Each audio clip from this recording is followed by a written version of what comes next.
Good morning. आज lecture first में class +2 के लिए इंडेफिनिट इंटीग्रल कैलकुलस में से एक इम्पोर्टेंट पार्ट और पूरे मैथ में से इम्पोर्टेंट पार्ट है। इसकी वेटेज जो बोर्ड के अंदर भी रहेगी वो 22 मार्क्स की रहेगी।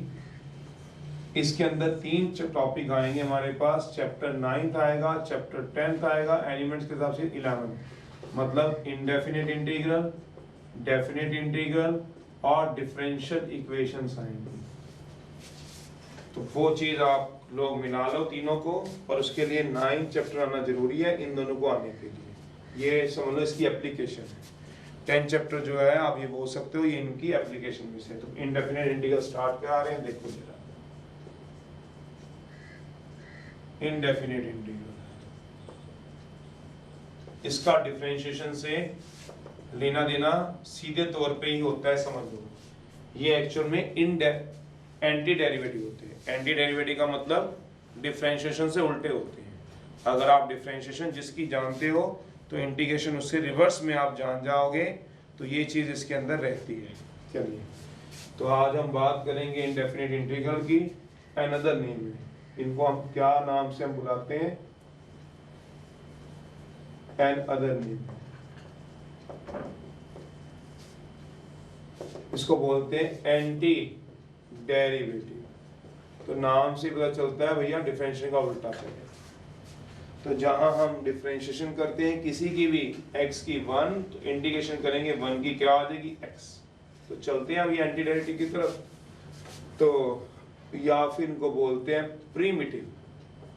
किसी का प्रीमिटिव पूछे तो आपको इंटीग्रेशन ही उसकी करनी है, डिनोटेड बाय।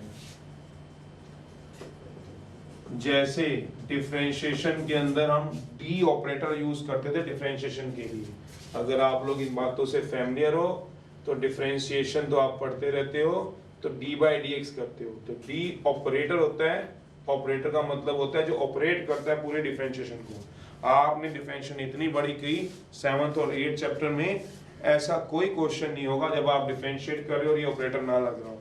डी ऑपरेटर होते हैं, स्टैंडर्ड होते हैं, आप इसको चेंज नहीं कर सकते हो। कभी आपने p बाय डी एक्स नहीं लिखा, आपने d बाय डी एक्स लिखा। p बाय डी एक्स नहीं लिखा, d बाय डी एक्स लिखा। तो d बाय डी एक्स का मतलब d जो है वो ऑपरेट करता है पूरी डिफरेंशिएशन। ये वन ऑफ द ऑपरेटर जो पूरी डिफरेंशिएशन को रिप्रेजेंट करेगा। फिर लिखते हो बाय डी एक्स, जिसके कारण होती है विद रिस्पेक्ट टू x। हर बार विद रिस्पेक्ट टू x हो तो ऐसा तो नहीं है। आपने कई बार d बाय डी वाई भी किया है, आपने कई बार d बाई dt भी किया हुआ है, पर d का साथ नहीं आपने कभी छोड़ा। नीचे चेंज होता रहा पर d नहीं छोड़ा आपने। फिर यहाँ फंक्शन लगता है, जिस फंक्शन की वो बात करना चाहता है fx। अब वो क्वेश्चन पे डिपेंड करता है हमें क्या दिया हुआ है। जैसे एग्जांपल d ऑपरेटर डिफरेंशिएशन को रिप्रेजेंट करता है, जिसके कारण हो रहा है और जिसको करना है, ये होता है। ऐसे इंटीग्रेशन में होता है, जिसके कारण चेंज होगा वो dx बताएगा, जिसके कारण, और जिसको करना है जिसके कारण होगा। और ये क्या है? जिसको करना है। क्या बोला? d क्या कर रहा है? चेंज, मतलब डिफरेंशिएट करना, ऑपरेट। चेंज किसको करना है? साइन x को। किसके कारण होगा? x के। ऐसे इंटीग्रेशन होता है, डिनोटेड बाय दिस साइन से।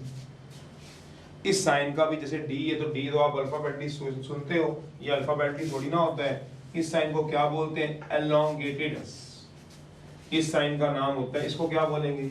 इसको नाम को लिखने की जरूरत नहीं, तो मैं इसको ऐसे बोलूंगा, रीड एज d, ऐसे ना बोलूंगा। तो पता ही अल्फाबेटली d है, तो इसको कैसे पढ़ते हो? ये होता है एलोंगेटेड एस।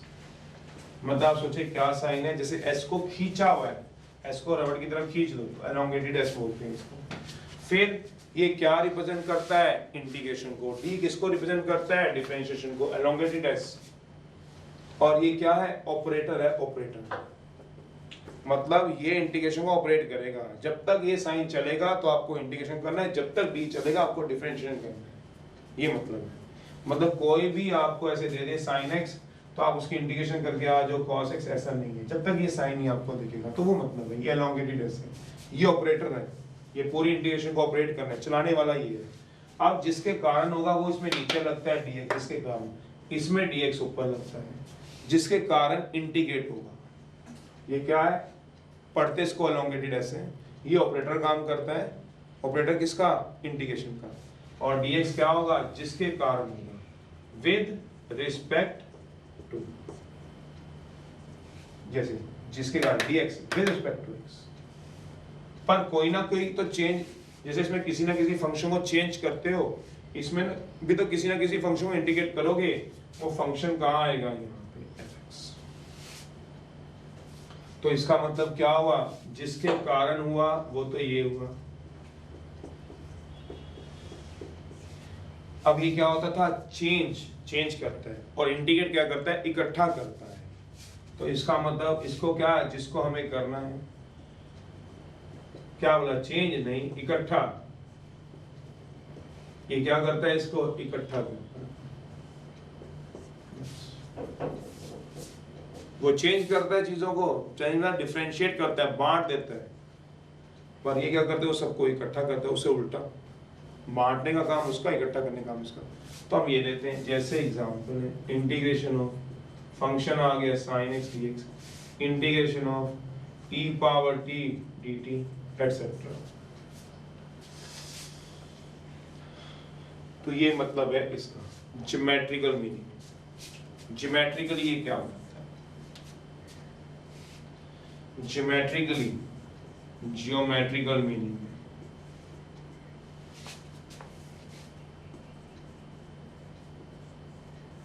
अब आप इनको समझो, आपने पूरी डिफरेंशियल कर ली 10th +1 +2 में, पर आप डी वाला चीज को अलग से कभी नहीं सोचते थे। आप सोचते थे एक बार dy/dx लगाए तो ऐसे ही सोचते थे, डी क्या होता है कभी नहीं देखा, अलग नजरिया, क्या ये ऑपरेटर है, इसके बिना आपने डिफरेंशिएट नहीं करना, ये ऑपरेटर इसके बिना इकट्ठा नहीं करना, मतलब इसके बिना इकट्ठा नहीं करना, इंटीग्रेट नहीं करना। अब इसका ज्योमेट्रिकल मीनिंग क्या होता है, जो इनडेफिनिट इंटीग्रल है, जो इंटीग्रेशन है, वो क्या रिप्रेजेंट करती है geometrically, family of curves. Family समझते हैं, परिवार किसका, कर्व का।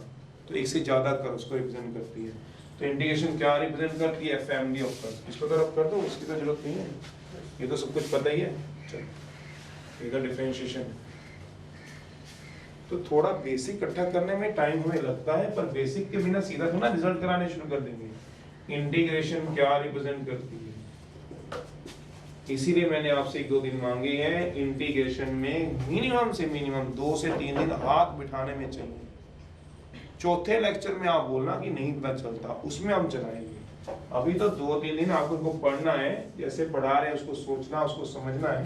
रिप्रेजेंट क्या करेगा, फैमिली। फैमिली होती है परिवार जिसमें एक से ज्यादा मेंबर होते हैं, फैमिली ऑफ कर्व्स बताता है। कैसे, वो सब समझाएंगे, बिना समझाना नहीं होता तो लिखवाते क्यों। तो फैमिली ऑफ कर्व्स बताता है, कैसे हो तो ये बता रहे हैं। तो इंटीग्रेशन की जो बात हमने अभी तक करी है, या इंडेफिनिट इंटीग्रल की, वो एंटी डेरिवेटिव होता है, डिफरेंशियल से उल्टा होता है। और ये क्या रिप्रेजेंट करता है आपके पास, इसको दूसरा नाम प्रिमिटिव भी होता है। ये किससे नोट करते हो, इस एलोंगेटेड एस से।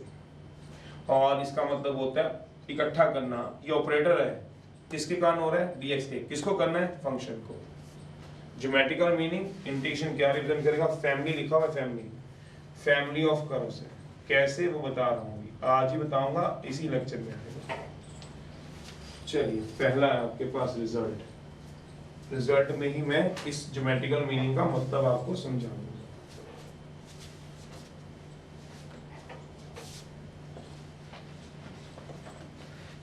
रिजल्ट सबसे पहले dy/dx डिफरेंशिएशन, ये इंटीग्रेशन है फंक्शन dx। फंक्शन कोई भी हो सकता है, तो आप डिफरेंशिएशन से इंटीग्रेशन काट के fx लिख सकते हो बिंदास होके। आंसर, ये पहला रिजल्ट। एंटी डेरिवेटिव, डिफरेंशिएशन और इंटीग्रेशन एक दूसरे को काट देते हैं। एग्जांपल है, dy/dx है, इंटीग्रेशन में sin x dx है, डिफरेंशिएशन इंटीग्रेशन कट जाएगा, sin x रह जाएगा। मैंने ये बोला, ये इसमें गलत है, वो भी साथ साथ बोलता है। मुझे पहली बार ये देखना है कि आप लोग बिल्कुल इसमें जीरो क्या माइनस में हो। तो वहां कैसे हम इसको चलेंगे या चलाएंगे वो सब कुछ देखना होता है। ये रॉन्ग है, क्या गलती है वो भी दिखा देते। Example D by d x, sine x की बजाय साइन इनवर्स एक्स ले लो, चलो जो मर्जी ले लो, या ई पावर एक्स ले लो, कुछ भी आप ले लो, इसमें कोई दो राय नहीं, कट जाएगा। तो कहीं e power x into d x मत लिख देना, ये गलती है। ये डी एक्स क्यों लिख दिया, ये गलत है। सिर्फ साइन एक्स, मेरा मतलब इसका ठीक वाला वर्जन क्या रहेगा, फिर मैं अगले रिजल्ट पे चलूंगा। अगर आप पूछना चाहते हो क्यों, तो उसका जवाब मैं दे रहा हूं। डिफरेंशियल इंटीग्रेशन काट दो, ई पावर एक्स dx क्या बताता था, जिसके कारण हो रहा है। ये क्या बताता था, इंटीग्रेशन। जब इंटीग्रेशन खत्म तो dx लगा के क्या करोगे, क्योंकि dx जिसके कारण, dx क्या होता है, जिसके कारण इंटीग्रेट हो रहा है, इंटीग्रेशन तो है ही नहीं। मेरा मतलब ये है, इधर देखो, जब आप D by d x of 10 plus 1 plus 2, 10 इसलिए बोलता हूँ क्योंकि आप फिजिक्स में rate of change of velocity और एक्सेलरेशन पढ़ते हो। जब D by d x of sine x करते हो तो आप डिफरेंशियल लिखते हो साइन एक्स की कॉस एक्स, तो नीचे वाला डी एक्स क्या ऐसे लिख देते हो, ऐसे थोड़ा लिखते हो। क्यों, डी ऑपरेटर खत्म। अगर डी खत्म हो जाता था तो जिसके कारण हो रहा है वो भी तो खत्म हो जाता था। अगर डी ऑपरेटर खत्म हो गया, मान लो साइन एक्स की क्या लिखते थे बेटा, कॉस एक्स। डी क्या करता था, ऑपरेट किसको, साइन एक्स को, किसके कारण, एक्स के कारण। जब ये ऑपरेट हो गया, ऑपरेट मतलब डी खत्म हो गया, क्योंकि आपने चेंज कर दिया साइन को कॉस में, तो dx भी खत्म। जब आपका इंटीग्रेशन का साइन खत्म हो गया, वो डिफरेंशियल कट गया, तो आपने dx क्यों लिखा, ये नहीं लगाना। दूसरा रिजल्ट है, इंटीग्रेशन खत्म तो dx खत्म, तो dx नहीं लगाना। दूसरी बात है,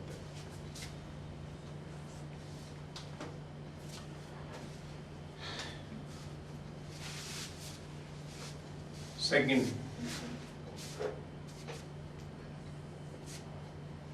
ऑब्वियस ही बात है, इंटीग्रेशन बाहर आ गया, डी बाई डी एक्स अंदर आ गया, एफ एक्स डी एक्स। अब भी खत्म कर सकते हो, बिल्कुल। क्या कराओगे, इंटीग्रेशन से डिफरेंशियल कट जाएगी, कट जाएगी, रहेगा क्या, एफ एक्स, क्योंकि डी एक्स तो खत्म जब इंटीग्रेशन साइन खत्म, प्लस सी। ये सी क्या बीमारी है, वेयर सी इज द, लिख लो, बता रहा हूं। सी क्यों लगाया, यहां सी नहीं लगा, यहां सी लगाया, क्यों बता दूंगा, पहले भी लिखवा दूं। Where C is the, where C integration constant,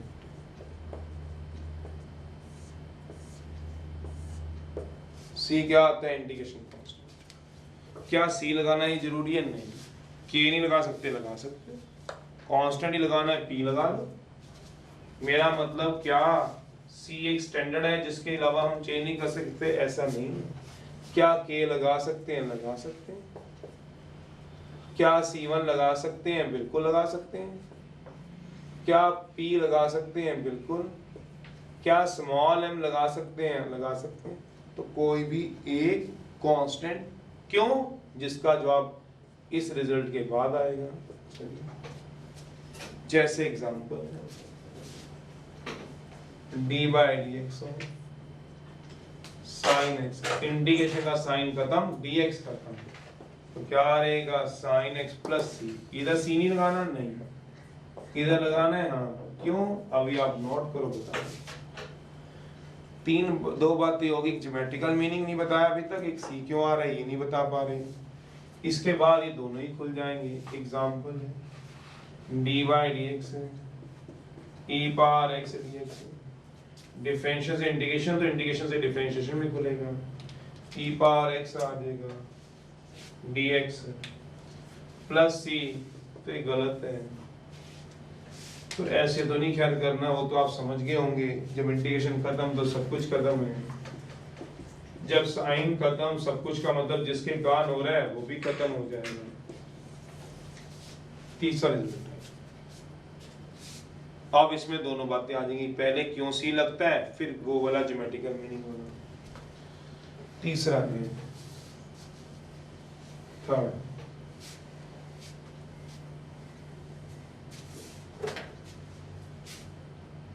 हाँ रिजल्ट सोचो जरा dy dx ऑफ x की डिफरेंशिएशन 1 होती है तो एंटी डेरिवेटिव है, तो इसका मतलब 1 की इंटीग्रेशन क्या होगी x, बिकॉज x की डिफरेंशिएशन क्या होती है 1, इसलिए 1 की इंटीग्रेशन क्या होगी x प्लस c। ये बार बार लिखना है पेपर में नहीं, ये तो मैं तुम्हें एक दो बार लिखवा रहा हूँ बस, ये इसके बाद मैं लिखूंगा भी इंटीग्रेशन कांस्टेंट। क्या c लगाना जरूरी है? नहीं। अब इससे पहले आगे चले, पहले यही बताएं क्यों हम c लगाते हैं, ये c क्यों आया है, पहले उसी का जवाब दे दें, फिर धीरे धीरे करके अगली बात करते चलेंगे। इसका रीजन आपको भी पता है, पर आप एक बार सुन लो फिर उसके बाद मैं चलाऊं। मुझे पता है x की डिफरेंशिएशन क्या होती है 1 होती है, फिर मैं पहले क्यों जब बाहर dy dx था तो c क्यों नहीं लगा, इसमें क्यों c लगा उसका भी मैं बता दूंगा।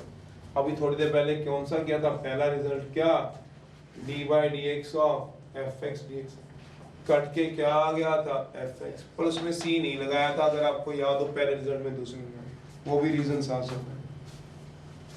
अब समझा रहा हूँ, देखो 2 मिनट देने पड़ेंगे, इधर ही आ जाओ सारे।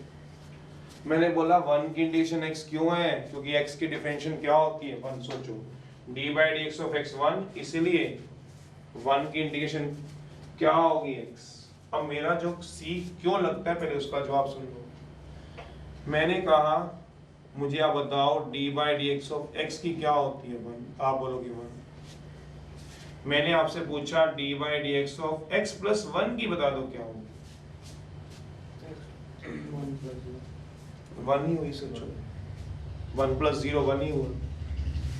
मैंने फिर आपसे पूछा, ध्यान से देखना अगर जो बच्चे समझने में है कि क्यों लगता है c, x प्लस 2 की सोच लो, dy dx of x minus 3 की सोच लो, dy dx ऑफ, मेरे ख्याल से इतने रिजल्टों में आप समझ जाएंगे, बात बहुत है इसमें तो आप सारी बात को कैच कर ही लोगे। चलो यार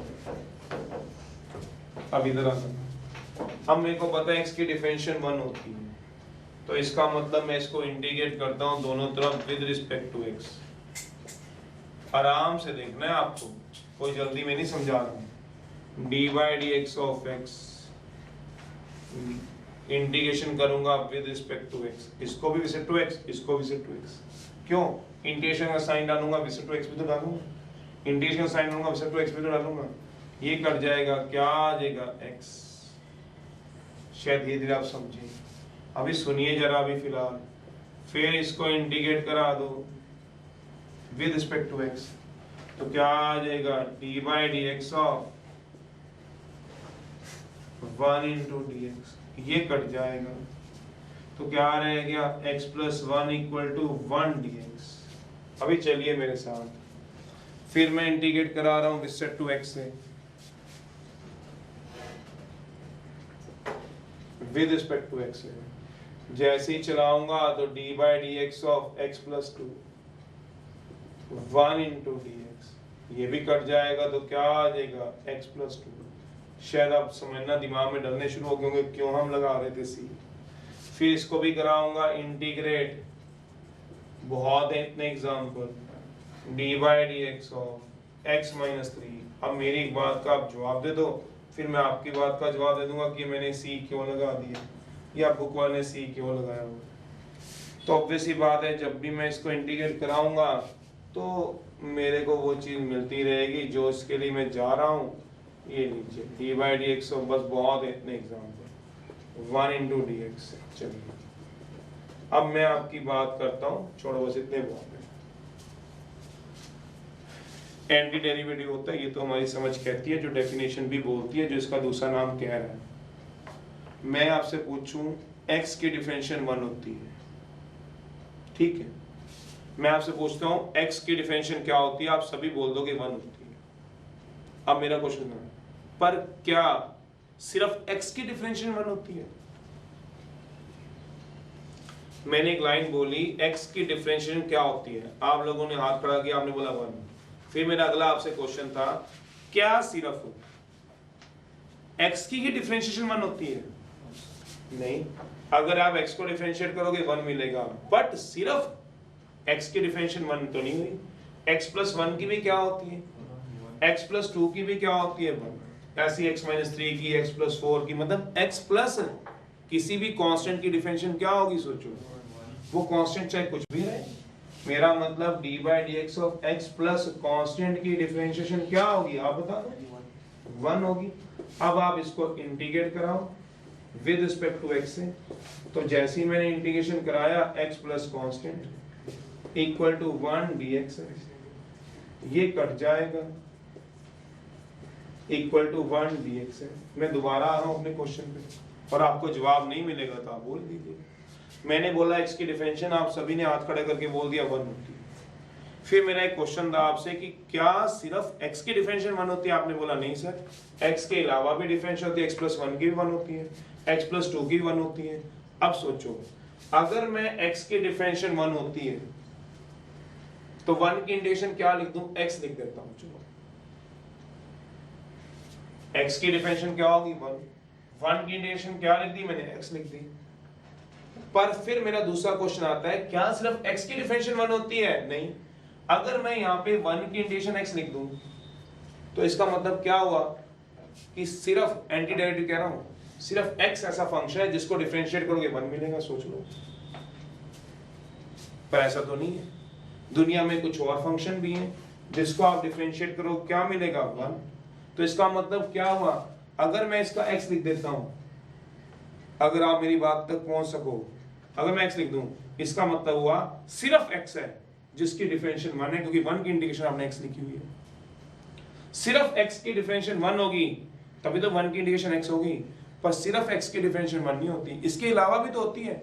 x प्लस 1 की डिफरेंशिएशन 1, तो 1 की इंटीग्रेशन क्या हो सकती है, सोचो, तो x प्लस 1 भी तो हो सकती है, सोचो, ये देखो, x प्लस 2 भी तो हो सकती है, सोचो। तो एक बच्चा अगर आंसर में x लिखाएगा तो वो क्या गलत है? नहीं, पर अधूरा है, क्योंकि जो बच्चा सिर्फ x लिख के आएगा उसके मुताबिक पढ़ने वाले को ये लगेगा कि 1 की इंटीग्रेशन x है, तो इसका मतलब x की डिफरेंशिएशन क्या हुई 1, तो उसके मुताबिक ये पढ़ा जाएगा सिर्फ x की डिफरेंशिएशन 1 है, पर नहीं, x के अलावा भी तो होती है। कोई बच्चा इसका आंसर x प्लस 1 लिखा है, तो इसका मतलब पता क्या हुआ, सोचना, सिर्फ x प्लस 1 की डिफरेंशिएशन 1 होती है। पर मैथ में ऐसा नहीं है कि x प्लस 1 की डिफरेंशिएशन सिर्फ 1 होती है, इसके अलावा भी तो किसकी 1 होती है, किसकी होती है, 2 की।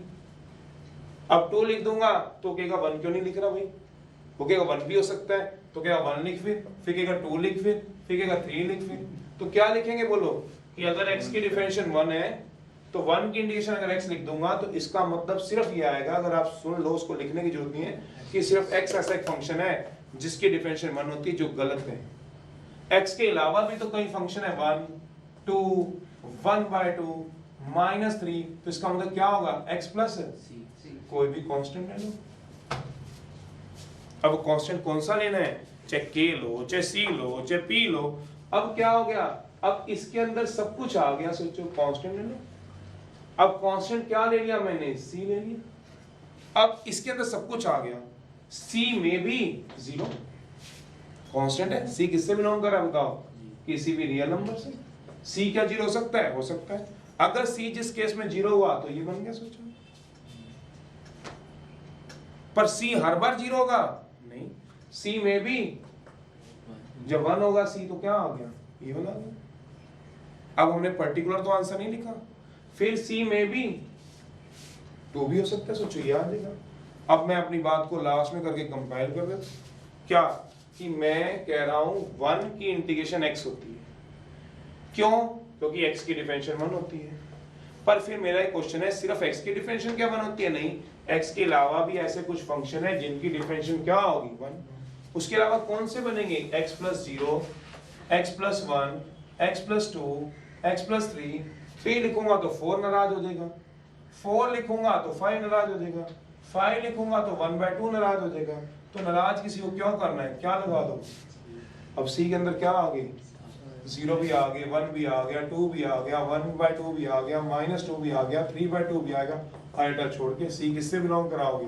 तो इसका मतलब हमने रियल नंबर की तो डिफरेंशिएशन कर रखी है, function is said to be exist finite real और डेफिनेट होना चाहिए, तो रियल ही होते हैं ये। तो इसका मतलब रीजन ये है x की डिफरेंशिएशन 1 होती है, जरूर होती है, पर सिर्फ x की डिफरेंशिएशन 1 होती है, ये कहना गलत है। x के अलावा भी कुछ ऐसे फंक्शन पढ़े जिसकी डिफरेंशिएशन 1 होगी, इसीलिए 1 की इंटीग्रेशन x कहना अधूरा है, x के साथ क्या लगाना 1 कहना भी अधूरा है, पर x के साथ c कहना कंप्लीट है। c में भी 0, c में भी 1, इसीलिए इसमें क्या लगता है इंटीग्रेशन के साथ हमेशा कांस्टेंट लगता है, इंटीग्रेशन कांस्टेंट, वो चाहे आप c लिखो चाहे जो मर्जी लिखो, वो आप फ्री हो। एक बच्चा बोर्ड के अंदर c लिख के है, एक बच्चा k, एक बच्चा p लिख के है, तो सारे ठीक आंसर। आप कई ऐसी बुक्स देखोगे जिसमें यहाँ पे k लिखा मिलेगा, किसी में p लिखा मिलेगा, किसी में c1 लिखा मिलेगा, तो वो सब ठीक है। अब पहले आप अपनी बात पूछो, फिर मैं एक एक करके क्लियर करा रहा हूँ। अभी तक मैंने आपको जवाब दिया क्यों c क्यों लेते हैं, क्योंकि किसी की डिफरेंशिएशन प्लस कांस्टेंट वही आंसर देगी जो सिंपल x को डिफरेंशिएट करने पे देगी, x की डिफरेंशिएशन वही होगी जो x प्लस कांस्टेंट की होगी। इसलिए 1 की इंटीग्रेशन सिर्फ x कहना अधूरा है, उसके साथ कोई पर्टिकुलर नंबर लिखना भी अधूरा है 1 2 3, पर c लिखना एक जनरल हो जाएगा। जनरल मतलब c में भी 1 0 2 3, ये चीज है। अब आप बोल लीजिए, फिर मैं आपको दूसरा बात समझाता हूँ।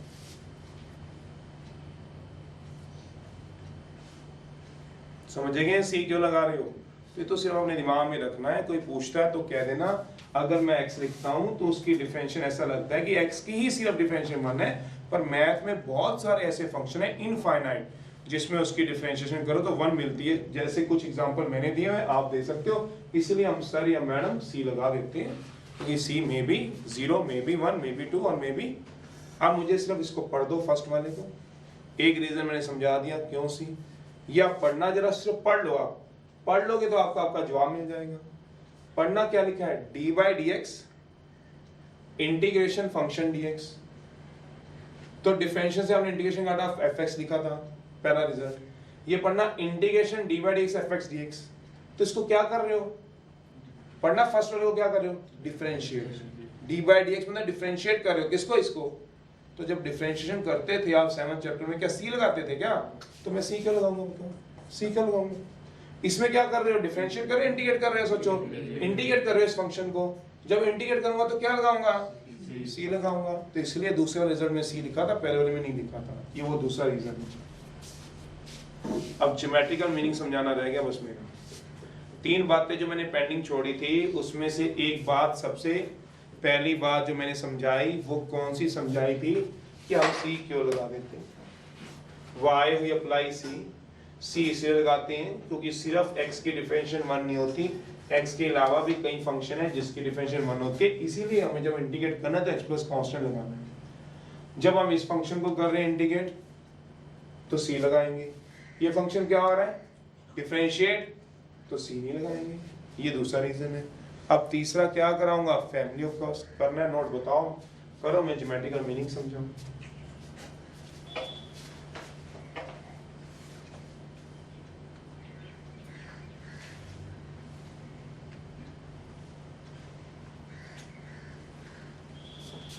बाकी फिर आपको बताऊंगा, इसको नोट करने का मतलब ही नहीं बनता, आप कर रहे हो, मैं आपको मना नहीं किसी को कर रहा हूँ, बट फिर भी क्यों यहाँ तक बात पहुंच गई तो खत्म होगी बात। आपको क्या किसी ने पूछना, ये तो पूछा है क्यों लगा रहे हो आपसे, आपने तब बता देना कि अकेले एक x की डिफरेंशिएशन 1 नहीं होती सर या मैडम, उसके अलावा भी डिफरेंशिएशन 1 होती है, हमें उन सबको देखना है जिसकी डिफरेंशिएशन क्या होती है, 1 होती है।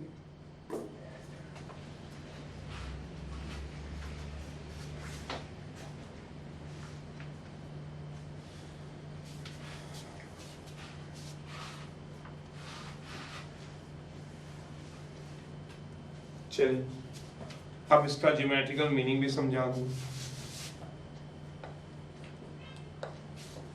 ज्योमेट्रिकली ये क्या रिप्रेजेंट करता है बताओ, फैमिली ऑफ कर्व्स। देख लेते हैं इंटीग्रेशन जो बताता है ज्योमेट्रिकली।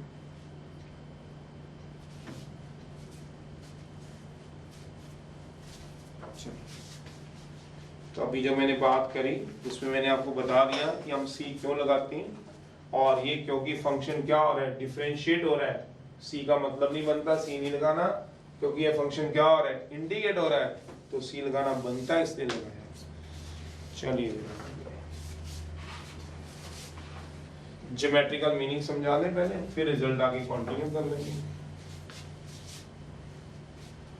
अगर बाई चांस इधर उधर हो गया ये रिजल्ट किसी का, तो ध्यान रखना जब भी आप इंटीग्रेशन कराओगे तो क्या लगाओगे, सी लगाएंगे।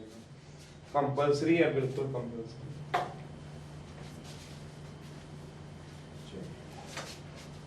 ये भी छोड़ दो। अब मुझे इसका ज्योमेट्रिकल मीनिंग समझाना। Geometrical meaning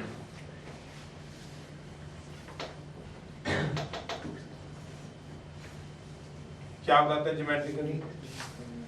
family of curves को कैसे बता देते हैं। ज्योमेट्रिकली क्या बताता है ये? फैमिली बताता है, परिवार बताता है, इससे ज्यादा बताता है ऑफ कर्व्स की। देखते हैं आपके हाथ में कितना कितनी नॉलेज है। इसी वाले से समझा देंगे। मान लो 1 को इंटीग्रेट किया तो क्या आया, x प्लस सी। क्या आप में से कोई x प्लस सी का ग्राफ बना सकता है कॉपी में? मैंने आपको एक फंक्शन दे दिया y equal to x plus c. 1 को इंटीग्रेट किया तो क्या आया, x प्लस सी। क्यों सी, ये तो नहीं पूछना अब इसमें दोबारा मत आना, दोबारा फंसेंगे तो वहीं रुक जाएंगे। सी तो आपको मैंने बता दिया आराम से क्यों लगता है, तो x प्लस सी आ गया। मुझे आप x प्लस सी का ग्राफ बता सकते हो? कोई बच्चा आप में से x प्लस सी, सी क्या है, कोई भी रियल नंबर। सी में भी 0, सी बिलोंग टू क्या है, रियल। सोचना, मैंने केस 1 ले लिया, सी को क्या मान लिया, 0। क्या हो सकता है, 0 हो सकता है, पर 0 ही होगा, मैंने ये नहीं कहा। तो कहता है मैंने क्या कर दिया, जब सी को 0 कर दिया, y क्या आ गया, x। तो मैं इसका ग्राफ बना लेता हूँ। और इससे ज्यादा क्या गरीबी छाएगी कि मुझे टेबल बनाने पड़ गया अभी भी। ये आपको y इक्वल टू x का ग्राफ नहीं आता अभी तक। आइडेंटिटी फंक्शन +1 और +2 करने के बाद भी 0 1 2 बना लेते हैं इसका ग्राफ। तो ये क्या आ जाएगा, सोच लो। ये आएगा 0, ये आएगा 1 2 3 -1 -2 1 3 आएगा। तो बना लेते हैं। 0 पे क्या आएगा, 0, 1 पे 1, 2 पे 2, -1 पे -1, -2 पे 2। वैसे तो पता ही होगा कई बच्चों को, तो ये किसका ग्राफ होता है, y इक्वल टू x का। पर हर बार c 0 होगा क्या, नहीं। c में भी 1 भी हो सकता है। तो दूसरा केस ले लो, केस 2 ले लो। c को क्या पुट करा दो, 1 करा दो। y इक्वल टू क्या हो गया, x प्लस 1। जैसे c को 1 लोगे तो क्या ले लोगे आप, वैल्यू डाल दो। सोचना, x की वैल्यू डालते जाओ, y की वैल्यू आती जाएगी। -2 -1 0 1 2। सुनते रहो, पेशेंस रखो। अगर चीजों को समझना है तो डालो जरा। कितना आएगा, -2 डालना इसमें, तो कितना आएगा बताओगे, -1 डालो, 0 आएगा। फिर क्या आएगा, 1 2 और 3। बनाओ जरा ग्राफ। अब -2 पे क्या आ रहा है बताओ, -1 पे 0, 0 पे 1 पे 2, 2 पे कितना आएगा, 3। ये लाइन बन जाएगी। ये किसकी लाइन बनी है, सोचो, y equal to x plus 1। फिर आप केस तीसरा ले लो। केस तीसरे में c को क्या लो, -1 ले लो, हाफ ले लो, 2 ले लो, √2 ले लो, कोई भी लो। आप बनाओ टेबल। बना लिया मैंने। y इक्वल टू क्या आ गया, x -1। डाल दीजिए वैल्यू। -2 -1, क्योंकि अगर आपको बनानी आती होती है तो सीधा भी आप बना सकते हो, टाइम बच जाता है। स्ट्रेट लाइन बन रही है, सोच लो। तो क्या हो गया, आप बताओगे आगे इससे कितना आ गया बताओ। -2 पर क्या हो गया, तो -3 -2 -1 0 1। सोच लो तो क्या आ गया। जब भी x को -2 पुट कराऊंगा तो कितना आ रहा है, सोचो। x को पुट कराऊंगा -2 तो कितना आ गया, सोचो, -3। -1 पुट कराना तो -2 और 0 पे, चलो 0 पे कितना आ गया, -1। -1 पे कितना आएगा, -2। -2 पे कितना आएगा, सोच लो, सोच लीजिएगा, -3। चलिए 1 पे 0, 2 पे 1, देख लीजिए। तो आप लाइन बना दीजिएगा। ये किसकी लाइन आ गई, x -1। अभी भी नहीं कैच हुआ। अब मैं c को क्या पुट करा सकता हूँ, 2 करा लो। c को क्या ले लो, -2। सोचो, c चेंज होता जाएगा। पहला केस क्या लिया जब मैंने c को, तो एक लाइन बनी। फिर क्या लिया x प्लस 1, फिर दूसरी लाइन बन गई। तीसरा क्या लिया -1, तो तीसरी लाइन। अगर c को 2 रखूंगा तो एक होल लाइन बन जाएगी। सोच लो ऐसे जाएगी जो -2 से जाएगी, कर लेना आप लोग। y = x + 2 अगर बनानी आती है तो। अगर और लूंगा तो ये क्या बन जाएगी, -2 लूंगा तो ये लाइन बन जाएगी। तो सोचो क्या ये जब मैं c को अलग अलग वैल्यू पुट कराऊंगा 0 1 2 -1 2 -2, तो क्या एक ही लाइन बनेगी, कितनी सारी लाइनें बनेंगी? तो इसका मतलब ये क्या हो गया उसका फैमिली समझ गए हो, परिवार, एक से ज्यादा लाइनें जिसमें सबका स्लोप सेम है। अगर आपको स्लोप निकालना आता है तो स्लोप क्यों सेम है, क्योंकि अगर पैरेलल लाइनें होती हैं तो ये एंगल होता था स्लोप एंगल, सबके स्लोप एंगल सेम है। नहीं तो स्लोप दूसरे तरीके से भी आप निकालते हो। 8.2 में आपने निकाला टेंजेंट नॉर्मल में, कैसे? डिफरेंशिएट करके। dy dx क्या होता था? स्लोप। तो इसको डिफरेंशिएट करना कितना आएगा? x की डिफरेंशिएट बताओ 1, x + 1 की इसकी, तो सबका स्लोप क्या आएगा? सेम। वैसे भी पैरेलल दिख रही है तो एक लाइन बनी क्या? नहीं। अगर ये होता c ना होता, बाई चांस c नाम लिखते हैं इंटीग्रेशन कांस्टेंट में, तो क्या होता? y = क्या होता? तो कितनी लाइनें बनती बताओगे? एक लाइन बनती। तो क्या फैमिली है, परिवार एक से बना लोगे क्या? एक ही बंदा लगा रहा है अपने आप, परिवार बन जाएगा क्या? फैमिली का मतलब समझते हैं जब एक से ज्यादा बंदे आ रहे तो क्या हो गया, जब c चेंज होगा तो क्या होगा? फैमिली बनती जाएगी। दैट्स व्हाई जो ये इंटीग्रेशन होती है वो क्या बताती है? फैमिली ऑफ इतनी मर्जी बना। ये इसका ज्योमेट्रिकल मैं ये मानना है कि इसको जरूर नोट कर लेना। कोई और एग्जांपल हो गई, और एग्जांपल से बता दूंगा। चौथा रिजल्ट है,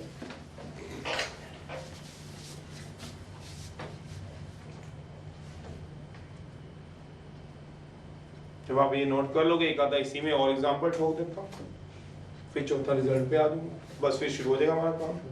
जो धीरे धीरे वाला काम था वो खत्म हो रहा है। सी क्यों लग रहा है? मान लो 10 बच्चे हैं, 8 को समझ आया, 2 को नहीं आया, छोड़ दो। अब 10 के 10 बच्चे क्या याद रखेंगे? वो 2 बच्चे इंक्लूड करके, वो 2 बच्चे भी जिसको नहीं समझ आता कुछ है वो क्या याद रखेंगे? सी लगाने। सर -c नहीं लगा सकते, गदो सी में अपने आप ही माइनस पड़ा तो है, क्या जरूरत है प्लस लगाना? जो मर्जी लगा लो। फिर दूसरी बात, जब आप डिफरेंशिएट करोगे सी नहीं आएगा, इंटीग्रेट करोगे तो सी आएगा। तीसरी बात, ये क्या करता है? फैमिली। क्यों? सी की वैल्यू चेंज होती जाएगी और आंसर आते जाएंगे। अगर नहीं समझ आती बात तो इससे हमारे क्वेश्चनों को कोई फर्क नहीं पड़ेगा। क्वेश्चन तो हमारे रिजल्ट और रूल पे होंगे। आपको बेसिकली क्या याद करना है? 1 इंटीग्रेशन। भले ही ये चीज याद करो, देखो इसको रट्टा तो नहीं लगाना ना, इसको तो समझ बननी है। सी चेंज होता जा रहा है और बनते जाएंगे, जैसे एक आधा और दिखा रहा हूं बस। फिर हमारा काम धीरे धीरे शुरू होना शुरू हो जाएगा। कम से कम भी 2, मिनिमम 2 और 3 लेक्चर चाहिए जब आपका हाथ बैठेगा, मतलब शुरू होगा। बैठने में तो आपको 9.2 तक नहीं हाथ बैठना, 9.2 तक आपने कोशिश करनी है, उसके बाद आपका हाथ बैठ जाएगा इंटीग्रेशन में, अगर आपने 9.2 तक मेहनत कर ली तो।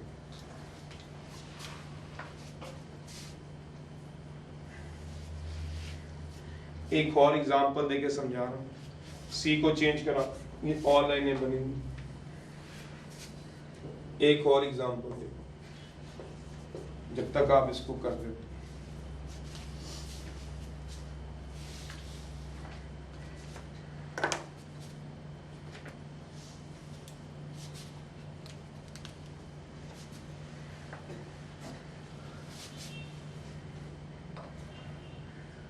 चलिए अगला एग्जांपल है। ये तो आप खुद भी बना सकते हो, जितने मर्जी हजारों आप एग्जांपल इसके ले सकते हो, हजारों चीजें आप इसको अपने आप को समझाने के लिए कर सकते हो। जिसको समझ आना है वो एक में ही बहुत है, नहीं आने पे 2 क्या और 10 क्या। फिर भी मैं एक और एग्जांपल दे रहा हूँ, आपसे पूछ रहा हूँ मुझे डिफरेंशिएशन बता दो आप लोग x²/2 की। dy/dx साइड पे लिख रहा हूँ, एक और बता देता हूँ, x²/2 की डिफरेंशिएशन बता दो। क्या आएगी सोचोगे? x, क्योंकि 1/2 बाहर आ जाएगा, dy/dx ऑफ x², 1/2 x² की 2x, तो कितना बचेगा का कि x। तो इसका मतलब क्या हुआ कि जब मैं x को इंटीग्रेट कराऊंगा तो मेरे पास क्या आएगा? x²/2 plus c। सोचते रहना, इसकी डिफरेंशियल बताओगे x square by 2 plus c की डिफरेंशियल, इसकी डिफरेंशियल बताओगे, इसकी डिफरेंशियल क्या आएगी? X square by 2 plus c की डिफरेंशियल क्या होगी बताओगे? X x square by 2 plus c की गरीबों डिफरेंशियल होगी एक्स, तो इसलिए एक्स की इंटीग्रेशन क्या होगी? एक्स स्क्वायर बाय 2 प्लस सी। ये करी तो एक्स स्क्वायर बाय 2 की डिफरेंशियल क्या होगी? एक्स, तो एक्स की इंटीग्रेशन क्या होगी? एक्स स्क्वायर बाय 2 प्लस सी। चाहे आपने सी लगाना है तो सी लगा लो। सी की डिफरेंशियल क्या होती है बताओगे? 0, तो एक्स ही आएगी। सोचो अब मैं इसका क्या बना रहा हूँ? Family of curves. आ जाओ आप लोग, चलिए अगर आप ये बना चुके हो तो टेबल बनाए हुए हैं आपको, आप बना लेना। इसमें अगला बता रहा हूँ, ये क्या होता है, जल्दी करा करो ना, इतना टाइम लगा दिया आपने। x यह आएगा x plus 1, y equal to x plus 2। मतलब टेबल बना के कर लेना। अब इसका बना रहा हूँ, यहाँ करना शुरू कर लो, ये तो छोड़ ही दो। चलिए अब मेरे पास x की क्या होगी integration, x square by 2 plus c होती है। तो चलिएगा जरा y क्या है, x square by 2 plus c. Case 1 ले लो, सी को क्या मान लो? 0। वैसे तो तुमसे कोई उम्मीद तो मैं रख नहीं सकता हूँ, फिर भी एक पलक सोचूं तो ये क्या होता है गधो? अपर एंड पैराबोला। क्यों बोला? y equal to x square by 2, 2y equal to x square equal to 2y। तो अपर एंड पैराबोला क्या होता था? X square equal to 4ay। इस टाइप में तो ये क्या है? Upper end parabola. अगर नहीं समझ आता तो आप लोग टेबल बना लो फिर, और तो कोई इलाज नहीं है आपको समझाने का। एक्स वाई है, एक्स को क्या डाल दो? -1 0 1 डाल दो। -1 डालोगे 1/4 0 1/4 सोचते रहना। बना लो इसका डायग्राम। सी में भी 0, सी में भी 1, सी में भी 2। तो ये क्या बनेगा? अब आपके पास अपर एंड पैराबोला बनना शुरू हो जाएगा। अगर वैसे ही पता था तो आप लोग इसको समझते ही हो। 0 1 -1 1, तो क्या आएगा? हाफ 1/4 है।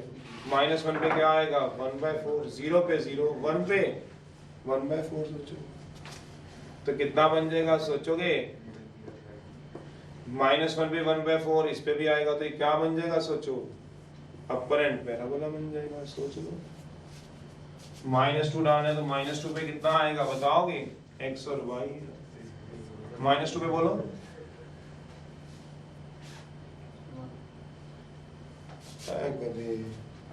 कितना आएगा? और 2 पे बनाओ जरा।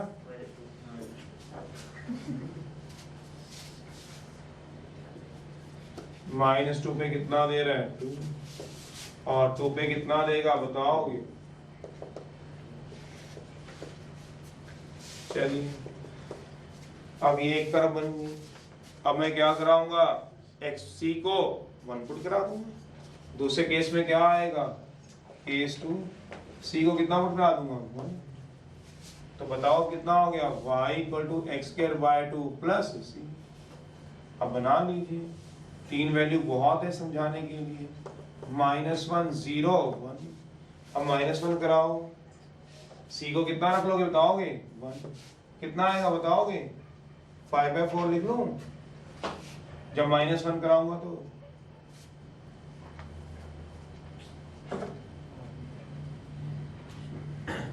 अच्छा ये बस जब x को -1 कराया तो 1/2 आएगा ना। सोचो 1/2 आएगा ना। तो -1 पे कितना आएगा? सोच लो 1 पे कितना आ रहा है? 1/2। -1 पे भी कितना आ रहा है? 1/2। -2 पे चलिए तो 2 पे कितना आएगा? 2। चलिए ये आएगा। अब अगला बनाओ जरा। -1 कराना कितना आएगा? देखो 3/2 क्या हो गया? कितना आएगा? 3/2। 0 पुट कराओ तो 1 कराओगे तो 3/2 ही तो आएगा। करा के देख लेना। अब इसका ग्राफ बनाओ जरा। -1 पे कितना ले रहे हो बताओगे? 3/2। 0 पे कितना लोगे बताओ? 1। 1 पे कितना लोगे? 3/2। तो ये कर्व बन जाएगा सोचो। ये किसका बन गया था? x²/2 का। ये किसका बन गया बताओ? x²/2 प्लस, समझ रहे हो? अब अगला बना लो। अब कौन सा बनाना है बताओ? तीसरा ग्राफ। ए सी को क्या लो? -1। तो y क्या हो गया? x²/2 -1। चलिए इसका टेबल एक बना दूं तो आप शायद तो समझ में आने शुरू होगी है कि c की वैल्यू चेंज होगी तो क्या बनती रहेंगी? फैमिलीज बननी शुरू हो जाएंगी। जैसे ही -1 कराओगे तो कितना आएगा बताओ? -3/2। -1/2। 0 कराओगे तो -1 और 1 कराओगे तो -1/2। तो कितना आ गया सोचो? 0 पे कितना आ गया? -1। -½ पे कितना आ गया सोचो? -1/2। और 1 पे कितना आ गया बताओ? 1 पे -1/2। तो क्या बना दोगे इसको सोचो जरा? तो ये कर्व बन गई। सारी क्या बनेंगी बताओ? तो ये क्या हो गया? y = x²/2 -1। तो ये क्या बन रही है बताओगे? किस पे डिपेंड कर रही है? सी चेंज होता रहेगा, फैमिलियां बनती जाएंगी। जितनी मर्जी फैमिली बनाओ, सी चेंज करके।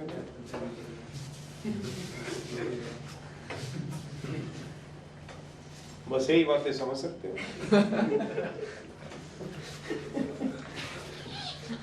ये बात तो समझ ही लोगे। चलिए 4th रिजल्ट है। तो ये बताया गया है कि आपका सी केस 1 केस 2 अलग अलग करते रहो तो फैमिलीज आपकी बनती हैं।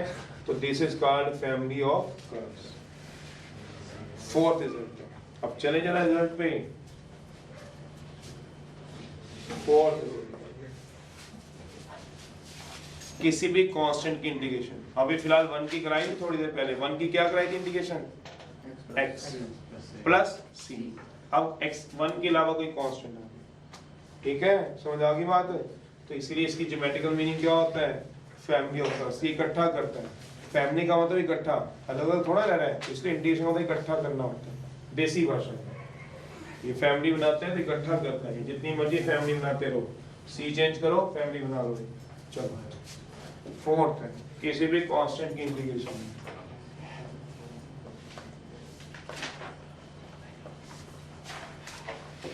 कांस्टेंट की लगानी है। कांस्टेंट मतलब 1 के अलावा। 1 की तो मैंने अलग से करा दी। तो कांस्टेंट आ जाएगा बाहर 1 dx।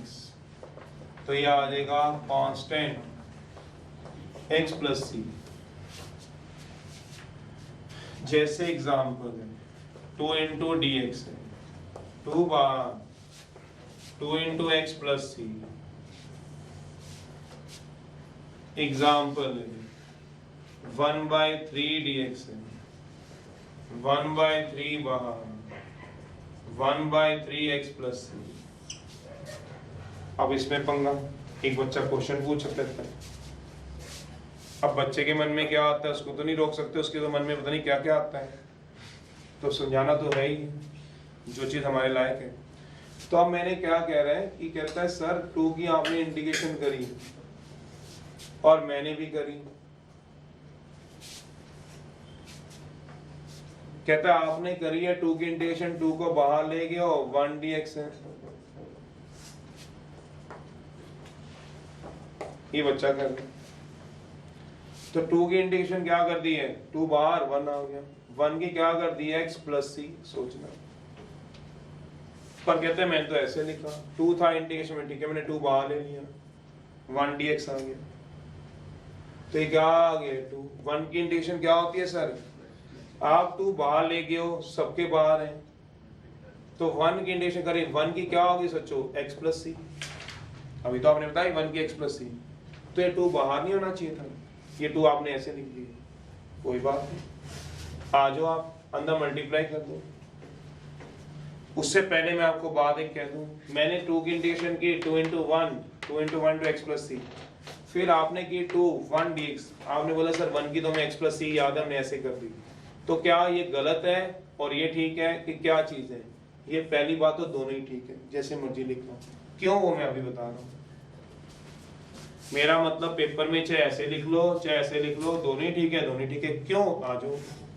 अब क्या करूंगा मैं? इसको मैंने ब्रैकेट खोल दी, तो क्या आ गया 2x प्लस 2c। मैं आपसे पूछता हूं कोई बच्चा 2x प्लस c की डिफरेंशिएशन बता सकता है? 2x प्लस c की डिफरेंशिएशन, 2x प्लस c की डिफरेंशिएशन क्या होगी सोचो। और d by dx of 2x plus क्या करा था? नहीं पता तो मत बोलो। 2x प्लस 2c की डिफरेंशिएशन बता सकते हो क्या होगी सोचो। तो चाहे इसको डिफरेंशिएट कर लो तब भी 2, चाहे इसको डिफरेंशिएट कर लो तब भी 2, तो 2 ही तो पड़ा है फंक्शन, तो दोनों ही ठीक है, कहाँ गलत है? तो फिर क्या गड़बड़ होगी है? कोई गड़बड़ नहीं है, चाहे ऐसे लिख लो चाहे ऐसे लिख लो। अब मैं आपसे क्या करता हूँ, 2 को अंदर मल्टीप्लाई कर लो, 2x प्लस 2c। c क्या होता है बताओगे आप लोग? c क्या है? कोई भी अगर मैं किसी कांस्टेंट को 2 से मल्टीप्लाई कर दूं तो क्या वेरिएबल हो जाएगा? क्या रहेगा? तो मैं इसको लिख देता हूं 2x plus c1 k p। क्यों? वेयर c1 क्या है? अनदर कांस्टेंट जिसकी वैल्यू क्या है बताओ। तो क्या हो गया?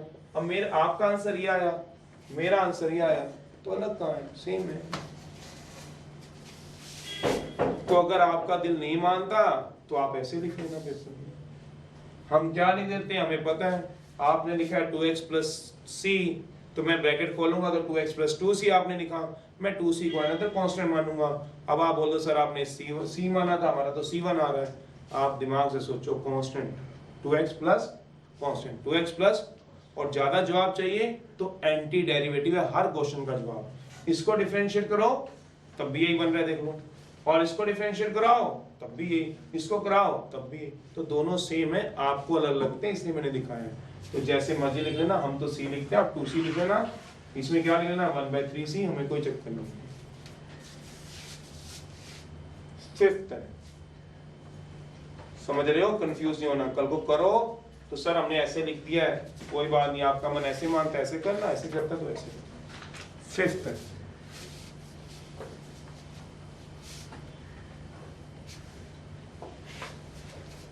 x की इंटीग्रेशन। x की मैं अलग से ही करा देता हूं। x की जो इंटीग्रेशन होती है वो होती है x²/2 + c। क्यों? क्योंकि इसकी डिफरेंशिएशन अगर आप मुझसे पूछते तो ऐसा क्यों होता है? क्योंकि d/dx ऑफ x²/2 + c की डिफरेंशिएशन क्या होती है? x, इसलिए x की इंटीग्रेशन क्या होगी? ये बस रीजन तो यही है सबके। तो x की डिफरेंशिएशन 1 होती है, पर इंटीग्रेशन क्या होती है आज के बाद याद रखना, x²/2 + c। 6 है d/dx ऑफ fx प्लस या माइनस gx आ जाए तो डिफरेंशिएशन अलग हो जाती है। तो आज इंटीग्रेशन के अंदर भी यही रूल है। क्या रूल है? इंटीग्रेशन ऑफ fx की अलग, इंटीग्रेशन ऑफ gx की अलग।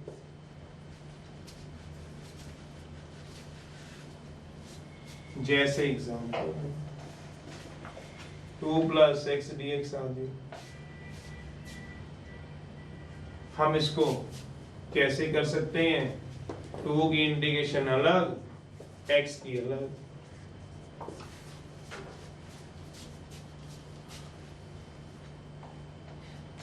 टू की क्या होगी सोचना, 2 की होगी बाहर, फिर क्या रह जाएगा 1 dx। x की क्या होगी सोचोगे, x²/2। तो इसकी इंटीग्रेशन कहाँ चली गई? x²/2 + c। c तो लगेगा इंटीग्रेशन कांस्टेंट। ये क्या 1 की क्या आ गई x, x²/2 + c, ऐसे। अब फिर इसमें एक बच्चा पूछ लेता है, उसको भी बताएंगे।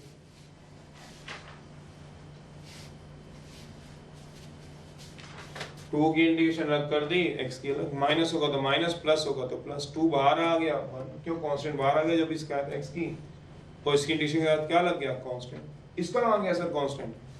ऐसे पूछते हो कई बार।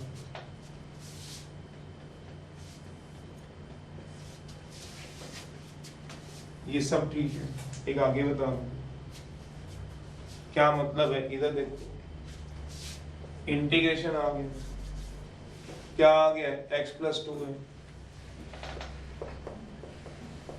चलिए dx आपको कर लेते हैं। पहला दिन तो सिर्फ हर बात का आपका जो मन में डाउट ना रह जाए वो समझाना हमारी ड्यूटी है। क्या आ गया बताओगे? x की अलग 2 की अलग या 2 + x लिखना एक ही बात है। 2 + x लिख दो, फिर बाद में कहोगे 2 + x था। चलिए 2 को क्या आ जाएगा? 2 बाहर 1 × dx प्लस x की इंटीग्रेशन x² / 2 प्लस c 1 की इंटीग्रेशन बताओ x प्लस c, चाहे c ब्रैकेट में लगा लो तो बता दी मैंने बात, चाहे लगाओ चाहे लगा लो।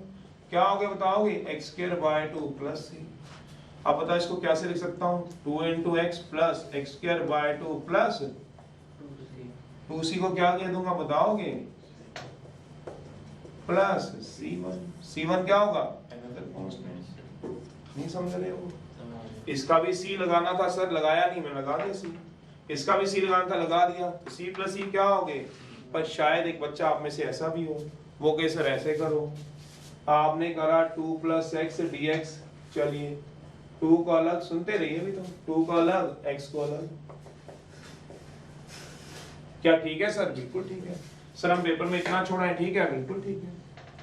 2c क्या होता है? कांस्टेंट, उसकी भी डिफरेंशिएशन 0, c1 की भी 0। चलो आपके मन में कहीं है ना आ जाए 2 आ जाए 1 dx है, प्लस x की क्या होगी? x² / 2 प्लस c, या मैंने लिख दिया c1। आप ये भी तो मुझे कोई कह सकता है सर जब मैंने इसको इंटीग्रेट किया तो जो कांस्टेंट आया और इसको जब इंटीग्रेट किया जो कांस्टेंट आया वो दोनों अलग अलग कांस्टेंट भी तो हो सकते हैं। अपने दिमाग सोचो, शायद एक बच्चे के पूरे में दिमाग में आए कि सर इसको जब मैं डिफरेंशिएट कराऊंगा तो जो c आपने इसका किया तो जो ही थोड़ा इसको इंटीग्रेट करके वही कांस्टेंट आए, जैसे इसमें कांस्टेंट 2 आए तो इसका कांस्टेंट 3 भी तो आ सकता है। सोच लो, अलग अलग कांस्टेंट भी तो हो सकते हैं। तो मैंने c1 मान लिया, आपकी बात रख ली जिस बच्चे की बात कर रहे हैं। अब मैं इसको कराऊंगा तो क्या कराऊंगा बताओ? 1 की x प्लस c1, सो c2 रख ली। सोच रहे हो? कांस्टेंट चेंज कर लिए। आपने c नहीं मानना तो आप बोले c1 c2 ले लो, ले लिए मैंने। x² / 2 प्लस c1, अब इसको क्या लिखूंगा बताओ? 2x plus x² / 2 plus c1 plus c2। Constant plus constant क्या होता है भाई साहब? तो क्या लिख दोगे? 2x प्लस x² / 2 प्लस c, वेयर c क्या आएगा? सोच लो, c1 प्लस, देखा तो कांस्टेंट ही, तो चाहे c1 लिखो चाहे c लिख दो। और मैंने क्या लिखा है? मैंने भी तो c लिखा है। तो इसका मतलब एक बार आपने c लिख दिया, सुन लो कैसे ही होता है। ये फंक्शन हुआ, एक मिनट मेरे आसपास सुनो, जो जरूरी है, जो आपके काम की है, ये चाहे आपको समझ आए चाहे नहीं। 2 आ गया, x आ गया, ठीक है। 2 को आप बाहर ले गए, x को आपने क्या कर दिया? इंटीग्रेट कर दिया। जब भी पूरी इंटीग्रेशन में एक फंक्शन इंटीग्रेट हो गया है तो c जरूर लगाना है। ऐसा नहीं करना कि c ना लगाओ, लास्ट में इकट्ठा लगा दो, नहीं।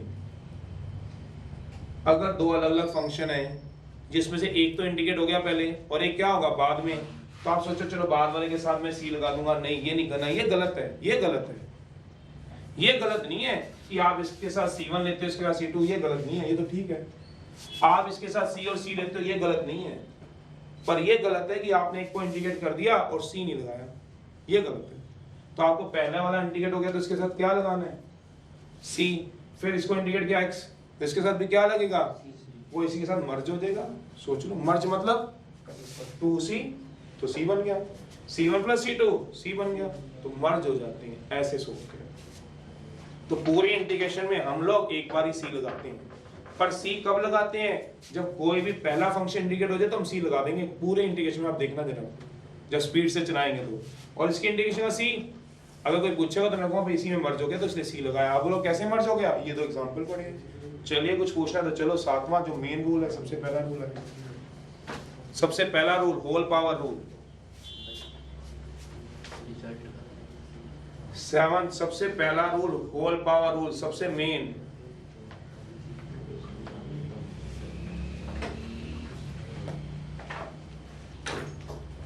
इतनी चीजें चलिए अभी फिलहाल आज आपने करा कि इन छोटे छोटे जो डाउट थे ना, बहुत काम कर लिया, आपको नहीं पता। जो आप क्वेश्चन करते हुए डाउट ले आते हो सर ये सी आने चाहिए, वो सारे हमने आज कंप्लीट कर लिए। ज्योमेट्रिकल मीनिंग सी क्यों लगता है, ये छोटी छोटी बातें हमने सारी इकट्ठी कर ली जो आपके मन के डाउट है। तो इसलिए हम एक बार सी लगाएंगे। ये भी बता दिया, क्या बोला?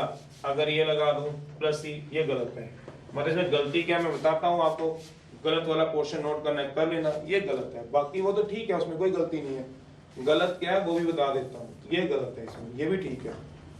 चलिए क्या गलत वाला भी नोट कर लो, गलती नोट हो जाए तो फिर तो चीजें सही रह जाती है। +1 याद है, लिमिट याद है, बताया जाता जब तक लिमिट पुट नहीं होती तो लिमिट चलती रहेगी क्वेश्चन के साथ। तो अब इसमें क्या बता रहा हूँ, x की क्या कर दोगे x²/2, 2 इंटू 1 dx, 2 की क्या करोगे 1 की x plus x²/2 plus c। ये गलत है, ये मैथ में इंडिकेशन गलत है। एक फंक्शन भी इंडिकेट हो गया तो उसका क्या नहीं है c लगाना, इसका c तो मर्ज हो जाएगा, पर ये नहीं कि इसमें नहीं लगाया अब इसका c लगा दिया तो इसमें पिछले वाला मर्ज हो जाएगा, ऐसा नहीं हो सकता। कभी ऐसा बेसिक रूल नहीं कहता, चाहे आप लैपटॉप चलाते हो, इतना बड़ा कंप्यूटर गेम्स खेलते हो, कोई नहीं ऐसा कहता कि पिछले वाला आगे मर्ज हो जाएगा। पहला सी लगना रोंग, यहाँ रोंग है, यहाँ सी। हाँ पहली जो आपके पावर है उसमें अगली पावर्स आपकी जब गेम खेलते हो तो मर्ज हो जाएंगी, ये नहीं कि पिछली पावर आपके पास एकदम से आएगी, पिछला तो होना आपके जरूरी, ये गलत है। सी तो लगा नहीं लगा, ये वाला सी कहाँ गया, वो इसमें मर्ज हो गया, वो एक गलत बात है। चलिए अब जो बात है वो समझा दूँ, जो मेन रूल है जो आपके पास पिलर है,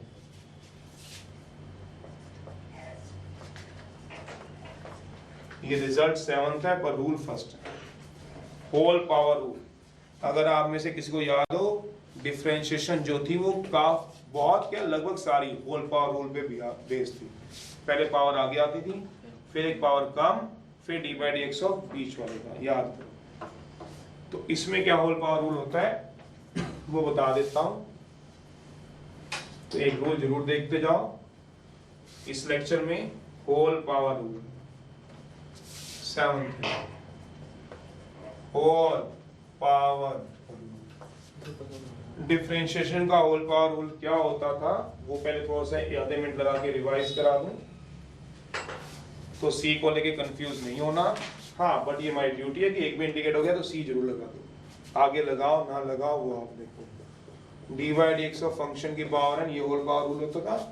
n आगे आता था, एक power come, d/dx of function का होता था। n फंक्शन n-1 f'(x) होता था, ये होता था आपके पास। अब हमने इंटीग्रेशन का होल पावर रूल लगा रहे हैं, देख लीजिए क्या होता है। i स्टैंड फॉर इंटीग्रेशन के लिए, fx फंक्शन, वही वाली बात जो फंक्शन की बात कर रहा था, की पावर n साथ साथ इसके f'(x) पढ़ाओ। f'(x) से हमारा क्या मतलब है, डेरिवेटिव। डैश क्या रिप्रेजेंट करता है पता है आपको, डैश क्या रिप्रेजेंट करता है, डेरिवेटिव बताता है। तो क्या मतलब है कि d/dx, मेरी अपनी देसी भाषा में d/dx ये एरो है, बीच वाले का बड़ा होना जरूरी है। ये बीच वाले से मतलब नहीं समझ में आया तो वो समझा रहा हूं, मेरा मतलब ये है d/dx है, ये फंक्शन है कि पावर n, इसका डेरिवेटिव नहीं देखना आगे, इसका डेरिवेटिव तो n फंक्शन n-1 f'(x) होता है, ये नहीं देखना, सिर्फ बीच में कौन पड़ा हुआ है, मतलब d/dx ऑफ फंक्शन का देखना है, फंक्शन का। क्या मतलब, जो बीच वाला फंक्शन है अगर उसका डेरिवेटिव पड़ा हो, मतलब fx का, सिर्फ fx का, बीच वाले का, तभी मेरी लैंग्वेज में मिडल बोलता हूं, उसका डेरिवेटिव क्या होगा f'(x).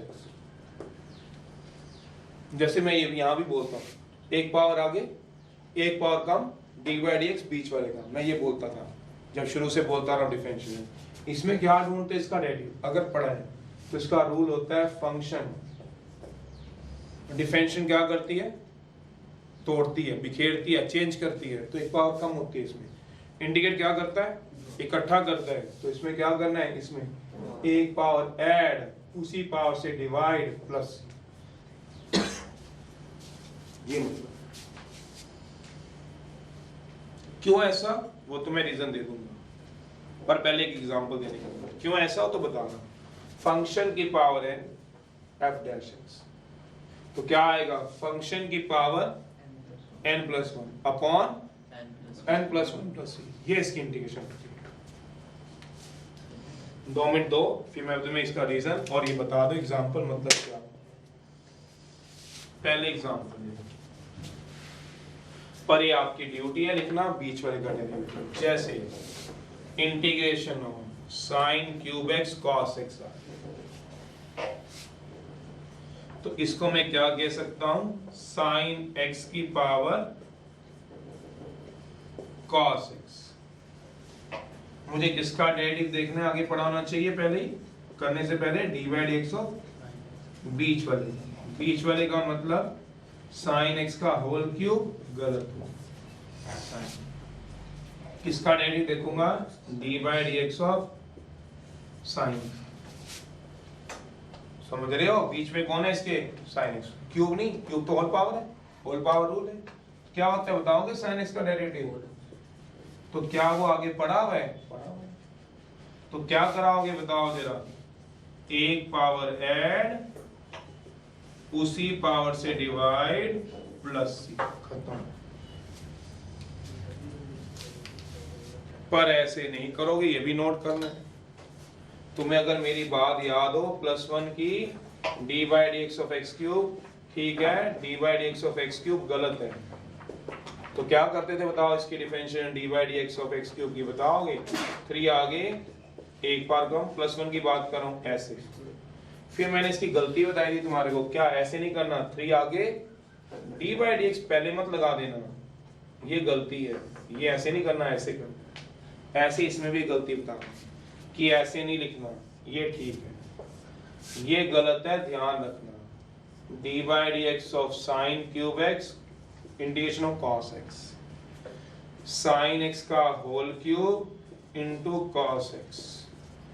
एरो लगाना ही बहुत होता है, एरो का मतलब ये होता है कि हमने बीच वाले का डेरिवेटिव आगे चेक कर लिया। आप बोर्ड में भी एरो लगा सकते हो, बोर्ड में जब फाइनल एग्जाम दे रहे हो तब भी एरो लगा सकते हो, बताने के लिए कि आगे क्या पड़ा हुआ है आपके पास, इसका डेरिवेटिव। तो क्या करूंगा बताओगे, एक पावर ऐड उसी पावर से डिवाइड, समझ रहे हो, एक पावर ऐड उसी पावर से डिवाइड, ये cos x ना लिख देना गलती से, प्लस ये गलत है, समझ भी रहे हो, ये cos x ना लिख देना, ये गलती है इसमें। मतलब रूल पढ़ो, फंक्शन की पावर है into f dash x dx, d by dx किसका देख रहे हो, फंक्शन का डेरिवेटिव f डैश x, पढ़ा है, तो आपने क्या किया, पावर ऐड उसी पावर से डिवाइड। यहाँ पे क्या नहीं लिखा बताओ, क्या f डैश x ये वाला आगे लिखा मैंने, ये कब लिखा मैंने, तो मैंने तो रूल पढ़ो ना, रूल ये होता है, क्यों वो तो मैं बता दूंगा प्रूफ, समझ भी रहे हो, ये लिख लेना जरूर, ये गलती होगी शुरू में, ये गलती है, आप मुंडी हिला के हाँ मत बोलो कोई भी, मेरी बात को आप ध्यान रखो, ये गलत है तो गलत है, इसको जरूर नोट करो, चाहे वो आप जिस तरह से मर्जी लेके चलो, f डैश x है, तो आप इसको ऐसे नहीं कर सकते, क्या बोला, n+1 अपॉन n+1, फिर क्या लिखोगे, f dash x plus c, तो ये क्या है आपके पास, टोटली गलत है, ये f डैश x नहीं आएगा, आप, मेरी रिक्वेस्ट है जरूर नोट कर लो, एक प्रूफ बताऊं काम खत्म करो।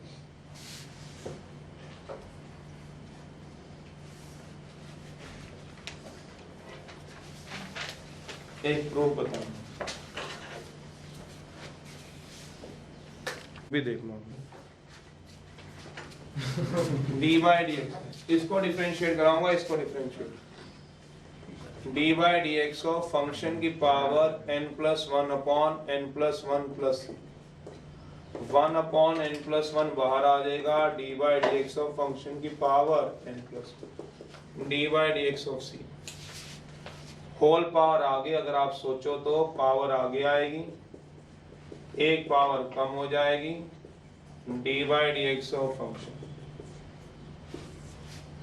तो ये n+1 से n+1 कट जाएगा, कितना आ जाएगा सोचोगे, फंक्शन की पावर n और fx की डिफरेंशिएशन, fx की डिफरेंशिएशन, तो यही तो फंक्शन पड़ा है, पढ़ के देखो,